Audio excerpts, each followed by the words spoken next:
Welcome to the Geekcentric podcast, and welcome to our spoiler-free review for Disney's Haunted Mansion. I warn you, before you listen to the podcast, this could change the course of your entire life.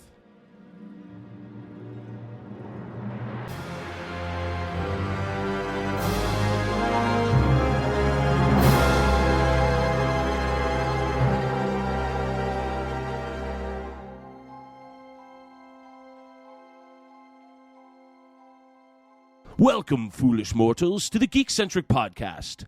When the cryptdoors creak and the tombstones quake, geeks come out for a singing wake. My name is Kev, and I'll be your host, your ghost host.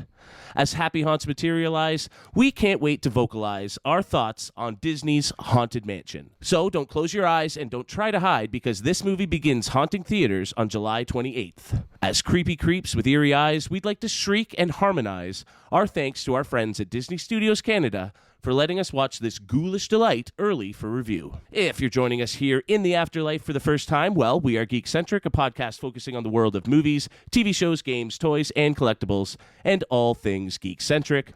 Now, as they say, let's look alive and continue the show. Serpents and spiders, tale of a rat, call in the spirits wherever they're at. Joining me on the show are a couple of creepies and crawlies and toads in a pond. Their tombstones are almost as fun as they are. First, here lies good old Nate. He went hunting for bears and wound up the bait. Oh, no. First off, I would never, ever go hunting for... I don't think I'd go hunting in general, but I appreciate the rhyme. That was I had to tombstone you Disney style. But, of course, we're not just joined by Nate. Here we mourn our beloved Master Darcy. Drove far too fast without buckling his car seat. Wow. I was wondering how you were going to rhyme my name. It's always hard. That works. Right. I love it. Well, I am so glad you grinning ghosts have come out to socialize. And I cannot wait to tell our audience about this chilling adventure. But I first want to remind our listeners that as the WGA and SAG-AFTRA strike rolls on, we want to send our continued support to the writers and actors who are the heart and soul and the creative lifeblood of all of the amazing things we love to watch and talk about as fans. So if you want to support the writers and actors of these things we all love, you can do so by checking out the links in our show notes. Now that the happy haunts have received your sympathetic vibrations, let's move on. Inspired by the classic theme park attraction, Walt Disney Pictures' Haunted Mansion is about a woman and her son who enlist a motley crew of so-called spiritual experts to help rid their home of supernatural squatters. Justin Simien directs a screenplay by Katie Dippold, and the film features a standout comedic ensemble cast of Lakeith Stanfield, Tiffany Haddish, Owen Wilson, Danny DeVito, Rosario Dawson, Chase W. Dillon, and Daniel Levy, with Academy Award winners Jamie Lee Curtis and Jared Leto. Well, gentlemen, I can see the candlelight's flickering and the air is deathly still, which means it's time to have our frightening thoughts on this movie echo through the halls. Am I okay to have can I get a Coons, is it called a Coons or a Davy Crockett hat in this scenario where I'm a hunter? I like it. Okay. If that would be your ghostly figure, you'd have the hat and the hunting attire in full gear. I would love it, bud. I'm down. Awesome. And Darce, maybe you're in like a flashy leather jacket. I mean, you crashed in your sports car going too fast, so you're like that cool dude. You know, or those guys on the bikes we see on the highway all the time, weaving through traffic, you know.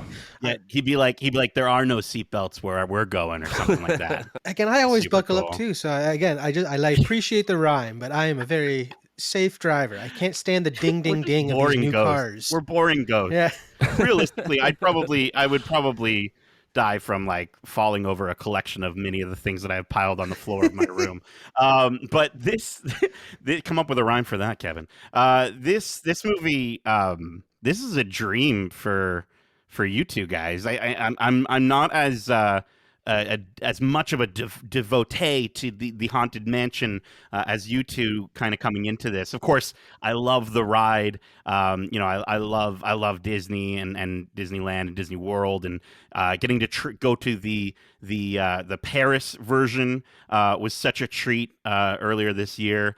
I think for Haunted Mansion fans, there are so many Easter eggs, so many references, and I think the thing that I was most impressed by and also had a bit of a problem with, which I will get to a bit later, but is just how much they were able to stretch the 9-minute dark ride story of the Haunted Mansion into this movie, I thought was really impressive. And again, if you are a huge fan of the Haunted Mansion, you're going to be having a really delightful time watching this film. Oh yeah, for sure. I watched this with a smile on my face the entire time. As longtime fans of the ride, I went through the young phase of being terrified at the cheesy little skeletons popping out behind the tombstones to now loving and looking forward to those moments as I reminisce about the being a kid. That's kind of what Disney's all about. So this movie captures the magic of that ride perfectly, in that there are so many Easter eggs. They recreate moments from the ride, and if you're a fan of the ride,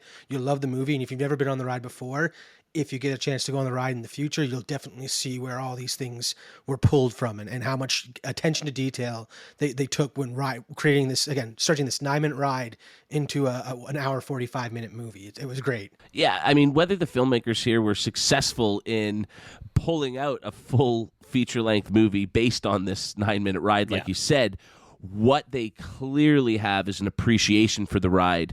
I don't think you could have crafted, from a visual perspective, a more perfect tribute to the ride. And especially, while I didn't watch it again before, I did go back and watch the 2003 Eddie Murphy Haunted Mansion movie afterwards. And they just got almost nothing right from an aesthetic point. There is one hallway that he walks down that looks good, and there are a couple ghosts and moments that are like, oh, okay, that is from the ride. But otherwise, it is just a Haunted Mansion, Disney Haunted Mansion label on a ghost story movie, whereas this is undeniably every ounce oozing with the ride. It is a movie version of that ride through and through. It's unquestionable. And so I think that's really what I appreciated most. I think, one of the things that I think has sort of become beloved for a lot of people on the ride is the humor, or the campy jokes. I think from a humor standpoint for this movie, I did find myself, I went into it thinking that there were going to be more misses than hits.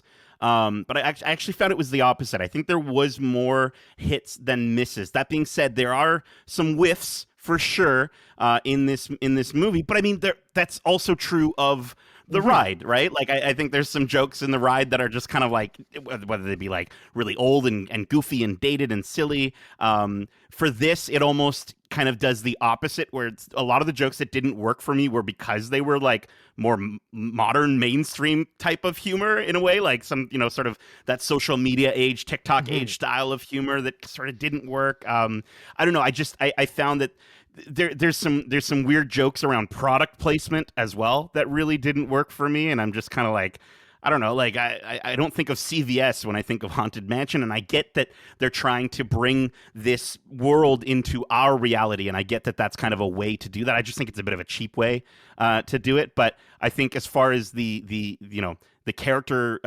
interactions from a comedic standpoint, I think most of them did work.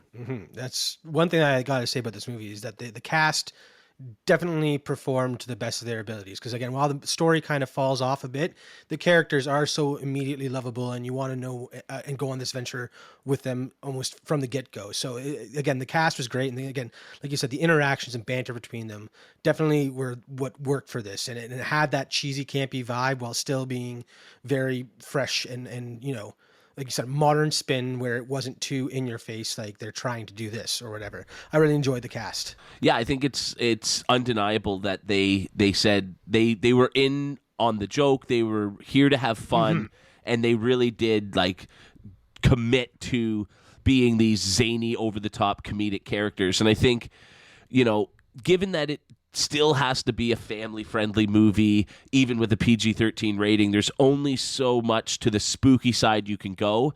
And really, that's very true of the ride. I mean, I do remember leaving the line once with Darcy as a very, very young child, because even just the line and the stretching room to get to the Doom buggy was too much. And it can be spooky. I mean, at one point you look up and you find out your ghost host has hung himself and he's dangling above you. I mean, it is a little the morose. Chopped off heads of all the husbands, right? Yeah, like there are some darker themes, but it is all playful. And so once again, in the style they chose for the narrative, it is very much that spooky, playful vibe. And to have a group of goofy characters experience this instead of taking it more seriously as this threatening haunted house was, I think, the absolute perfect approach for it. Yeah, I think talking about the characters, I think Lakeith Stanfield in the lead role in this movie, I think he's the best part of the movie. I think he gives such a fantastic performance as this guy that's gone through, he's gone through loss. We get to see sort of two sides of him, right? Like there's a very hopeful for the future kind of guy, and then there's a down on his luck kind of character. And I think, you see he's kind of given up. And there's some moments in this movie where he really does get to flex both sides of that character. And it's a I'm not going to say it's a surprising amount of range for Lakeith Stanfield. He's an excellent actor. It's a surprising amount of range given the movie he's in. He's almost too good to be in the Haunted Mansion movie live action, 2023.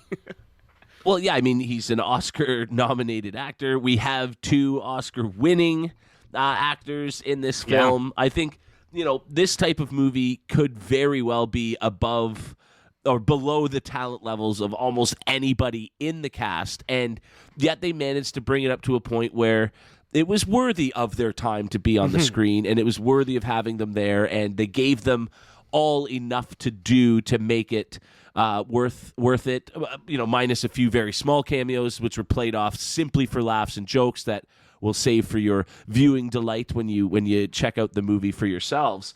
But no, I think the cast did a terrific job, and again, going back to the aesthetics, not just the set pieces and the design of the house itself, which was spot on, pitch perfect, and loaded with Easter eggs, but I think even the effects of the ghosts and the ghouls going through were very much like a 1960s animatronic covered in glow-in-the-dark paint, but brought to life and embodied in a spiritual form. I really like the aesthetic of all the elements in the movie.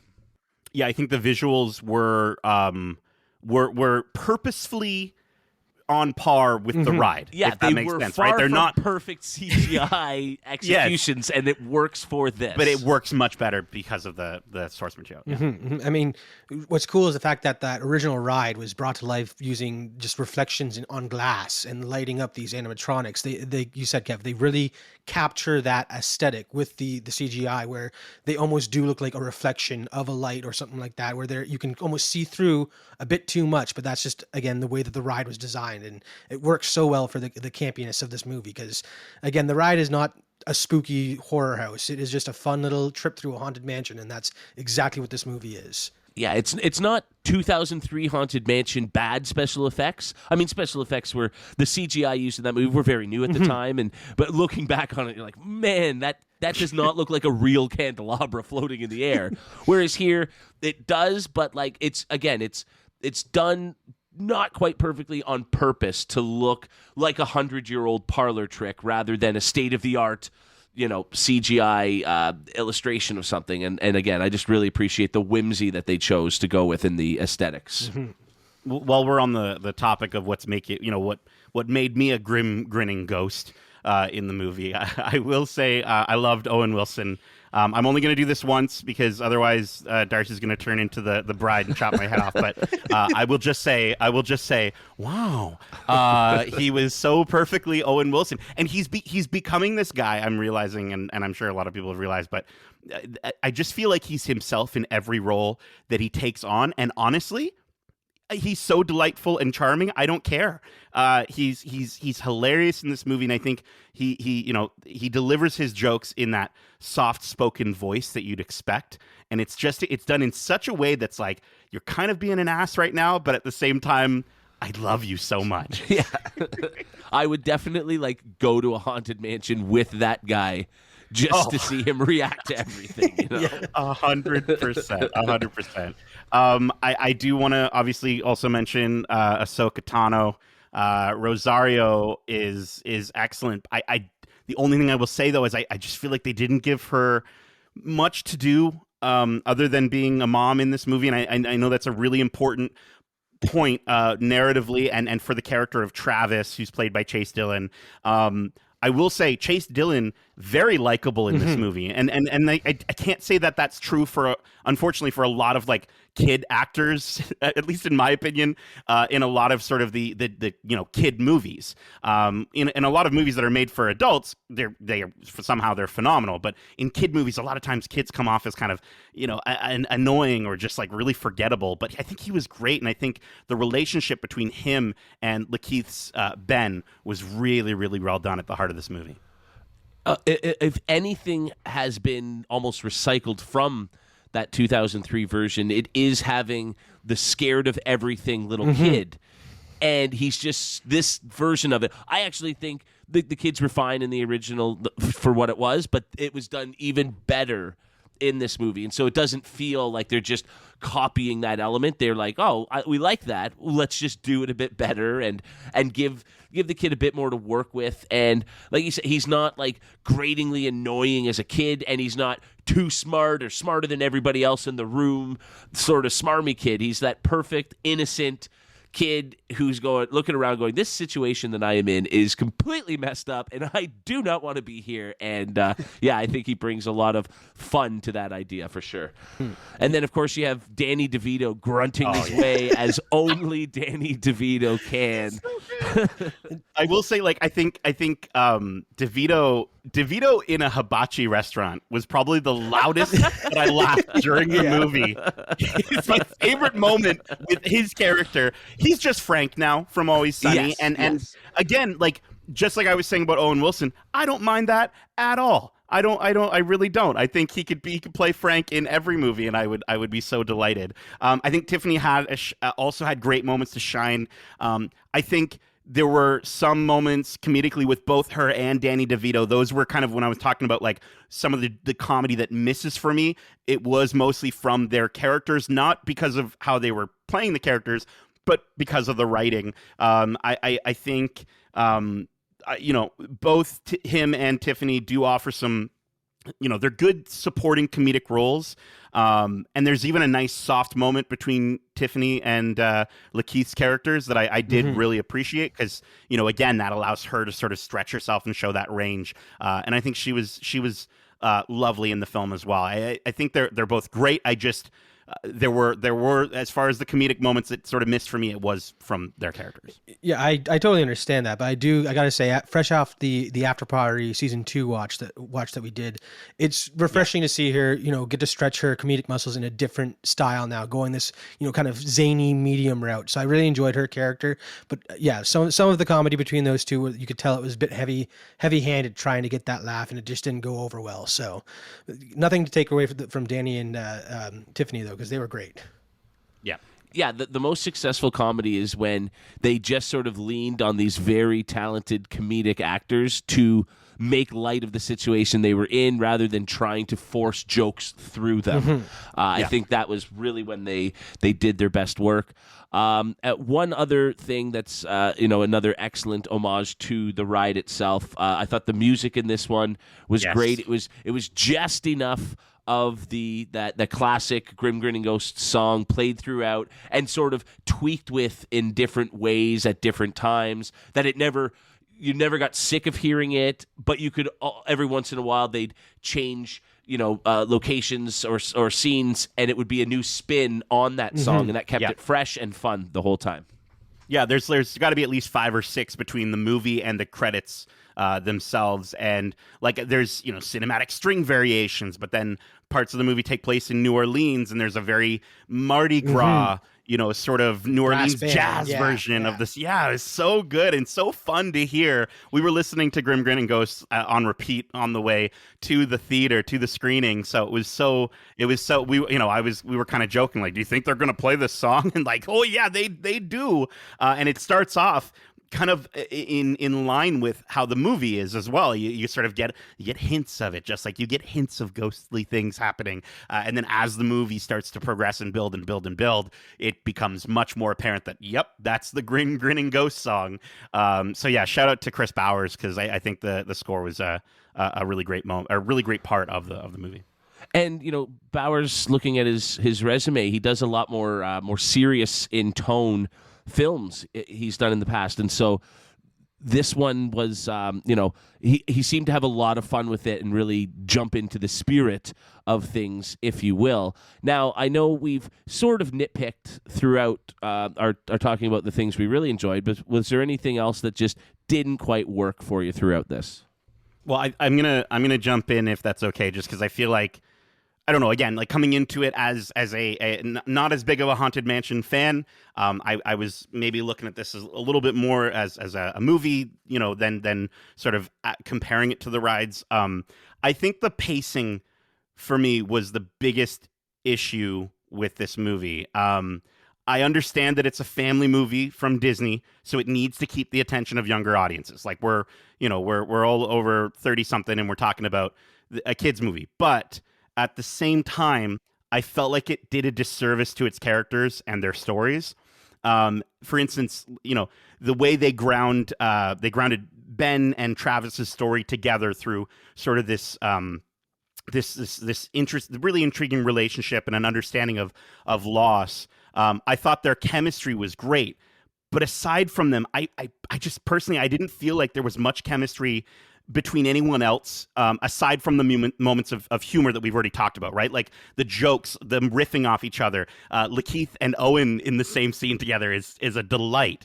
But aside from that, I just felt like because of that pacing, there were moments that I just didn't buy their relationships with one another by the end of the movie. Yeah, I can definitely see that, and I think that was the common theme of what bothered me the most about it, is that narratively it did come across a bit clunky at times. It just they were trying for almost too many little ideas instead of one central idea. I mean, you can really keep something like this fairly simple. And I think they tried to do 2 or 3 things with the central idea instead of just focusing on one, and that they literally lost the plot at different times. And then it culminates in, I think the main crescendo, the climax, is probably the weakest part of the movie for me. I'd have to agree with you there. The entire movie was really working for me because it was these smaller set pieces featuring 1 or 2 ghosts that we know from the ride, or interactions between the characters and stuff like that. And then the way that the third act rushes us to this big set piece set in a graveyard it was very reminiscent of that first Haunted Mansion movie, where it was over the top, kind of special effects at the end there, and it was really hard to focus on what was going on. And the characters, choices during this final set piece were a bit questionable. So that's where I found myself really taken out of it. As much as I enjoyed the movie, again, that story rush to the end for the third act was very, very clunky in my opinion. Well, I think that's exactly like what I was saying at the top of the review, like stretching 9 minutes of a dark ride at Disney. It worked for the first 2 acts. And then, by the time we get to that big CGI battle, because it's a live action Disney movie for kids, so it has to have a big CGI battle, it just felt unnecessary. It felt cheap by the end. And I think it just sort of felt like they were, like you were saying, Kevin, they kept adding more and more when they should have stopped. It's like when you say a little off the top and is that enough? And you're like, oh, maybe do a little more. Oh no, it's too late. Now my haircut looks awful. Like I kind of just felt like, I don't know. It got to a certain point in the movie where the characters were just running around, and all sense of character motivation was kind of lost. And I wasn't sure why certain characters needed certain MacGuffins, and I don't think that adds to the experience for a kid either. I don't think, kind of just having characters doing things nonsensically gives them a better experience. Does it keep their attention? Maybe. But, I'm not saying this movie was a bad movie by any means. I just think it could have been tighter. I think we look at the Super Mario Bros. Movie. Like, they nailed it. An hour and a half runtime. This movie was 2 hours, right? And I think it could have benefited from a similar runtime of an hour and a half. I think it's just, the moment-to-moment comedy in the first 2 acts, and then they just stuff so much into that final act. It becomes disorienting. It blends together too much. And I just felt like, it almost felt like they were like, this could have been a Disney Plus series. And they're like, oh, these are all great ideas. Let's put them into this movie at the end. And I don't know, maybe they could have made it into a series and just sort of chopped this movie in half. I don't know. Yeah, I mean, I think 2/3 of the way through the movie, we kind of have established what these characters need to do, and they have figured out a way they're going to do it. And then instead of going into that final, culmination of those ideas, they were like, oh, but also this is going to happen, and this is going to happen, and this is going to happen. And yeah, give me an hour and 45 minutes even, and cut out some of the ancillary stuff, just because you don't always need that big, Shang-Chi final set piece. If you're just sort of wedging it in, it should feel organic, and it didn't quite do that here. Well, this podcast betrays an aura of foreboding, almost as though I sense a disquieting metamorphosis. Is this haunted episode actually ending? Or is it just your imagination? I think it's time to give our final thoughts and score the movie, which we'll be doing on a scale of 1 to 5 floating candelabras. Are there at least windows and doors, Kevin? Are there? There are no windows and no doors. Oh, no. That might be the one line that I just could not fit into this there you go. episode. You're welcome. And you made it possible. I think, okay, so, we were talking about the positives of the movie. I think the themes of loss and the concepts around death and mourning are really important and great things to put into kids' movies. It's a great way to introduce kids into kind of discussing ways that they can work through those kinds of feelings and bringing up those topics. I think it's a great family movie to introduce your younger audiences to the horror genre. You got your little baby Darcys that maybe might not be able to get through the line, but might be able to watch this movie eventually. And so I think, take your baby Darcys to watch it. I think if you're a huge fan of the ride, you're not listening to this podcast. You're just going to watch it regardless. I think Lakeith is the best part of the movie. I think the supporting cast, Owen Wilson is Owen Wilson, and Tiffany Haddish and Danny DeVito offer good additional humor. Rosario, I love her so much, but she was just not given much to do. And I think the cast individually, aside from the two characters that I mentioned, just I don't feel the chemistry that I think the movie wanted me to feel from them. I think the first two acts of the movie give exactly what you want and expect from a movie based on a Haunted Mansion ride. But the third act, the stereotypical negative sides of live action kids movies appear out of nowhere like a ghost to cause a level of chaos that just caused the movie to go from fun to mildly frustrating for me. And I think it's the second best live action Disney movie yet, but that's not really saying much. It's nowhere near Pirates. But I still enjoyed the movie as an adaptation of the source material. But I would much rather ride the ride than watch this movie again. So I'm going to give Haunted Mansion a solid, very solid, and most of this is because of Lakeith and the supporting cast, 3 out of 5 floating candelabras. I think that's a very fair score to give to the movie. Darce, how about yourself? Well, as a fan of the ride, I was loving every minute of it because it was so Easter egg full, especially compared to that first one where they didn't do much outside of call it a Haunted Mansion type thing. So it was a lot of fun to experience the ride from a new point of view. It's because that's what this felt like, where they were taking us to familiar, ghosts, set pieces, all this stuff, but with a new twist in this live action format, and I really enjoyed it. The cast was great, except for the odd times where that humor was very heavy handed, and then the story, like you guys said, the first 2/3 were great. Was setting up a lot of incredibly deep, meaningful themes and stuff like that, where that gets kind of lost in the third act just because they need to have this big set piece.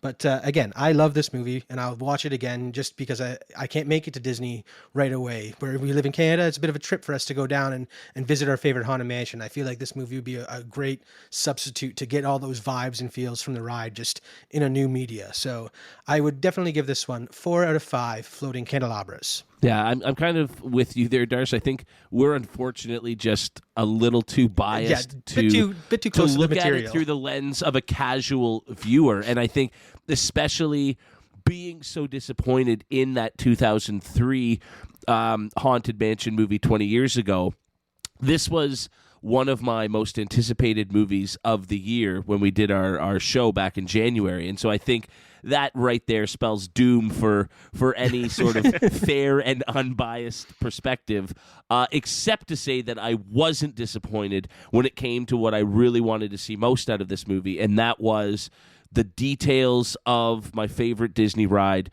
brought to life. And I think without any nitpicking of the narrative, which is very easy to do, and, with adding in the fact that these fun actors have a lot of fun in the movie, I think as a live action realization of the ride, I don't know how much better it could really get, given that there is no narrative in the ride. And so they've literally had to take cast members over the years have created a story based on the little moments that you get from the ride, and then the writers took that and crafted as coherent a narrative and a story as they could, and I think for that they get top marks. They could have really honed in that finale and made it more about the themes of grief that Nate talked about that were really powerful until those final moments, and those were sort of lost to the spectacle of things. And I think if those themes that they had handled so well for the first bits of the movie were sort of what led to the culmination and conclusion of the story, it would have been really top-notch. But that being said, I'm very curious to see how people who've never been on the ride will respond to this movie. I imagine their scores would be a bit lower just because there isn't sort of that appreciation. So that said, I'll have to bump it up myself by joining Darcy and giving it a 4 out of 5 floating candelabras. If you are a fan of this ride, you will not be disappointed at all. If you are not, I think you'll still have fun taking the family and the kiddos for a fun, lighthearted, scary summer movie.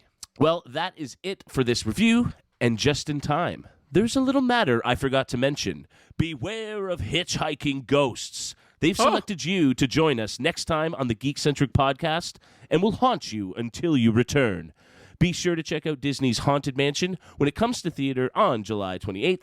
And a huge thanks to our friends at Disney Studios Canada for the early screening so we could put this together and let you know if it's a frightful delight. We hope you enjoyed. If you'd like to join our jamboree, there's a simple rule that's compulsory. Make sure to subscribe to us wherever you like to listen to podcasts if you haven't already. We're just dying to have you. Witches and wizards, wherever you dwell, let us know your thoughts on the movie by ringing a bell. Or by writing into wearegeekcentric@gmail.com. That's wearegeekcentric@gmail.com. Or if that's a bit too much like goblins and ghoulies from last Halloween, you can haunt us on our socials, on Twitter @GeekcentricYT, or on Instagram @wearegeekcentric. Keep in mind, we also have a ton of other episodes covering the latest and greatest shows and movies out now, including reviews for all the biggest and best movies of this ongoing hot geek summer, including our most recent spoiler-free review for Christopher Nolan's Oppenheimer. In addition, we have our weekly watch club for Marvel's Secret Invasion, where we provide our thoughts and theories each and every Friday. There's just one episode left, and we are beyond curious to see how this MCU installment winds up. Plus, we have a ton of great interviews with the cast and crew of some of our recent favorite movies and television shows. In fact, as we aren't able to do interviews for the foreseeable future due to the strike, now would be a great time to catch up on any and all of the awesome interviews we've done over the last year. You can check out those interviews here on your podcast service of choice or over on YouTube at youtube.com/geekcentric. And speaking of our YouTube channel, if you love the Haunted Mansion ride as much as we do, be sure to check out our Funboxing tribute to the iconic attraction. Also, you can join us in our Discord by clicking the link in our show notes so we can keep the conversation going and talk directly with you once you've seen this or any of the shows or movies we cover. Stay tuned for more as the hot geek summer continues. But for now, I will raise the safety bar and a ghost will follow you home. Rest in peace, the haunting's free, so hurry back, we'd like your company. And as we say, love ya. Laters. Get home safe, guys.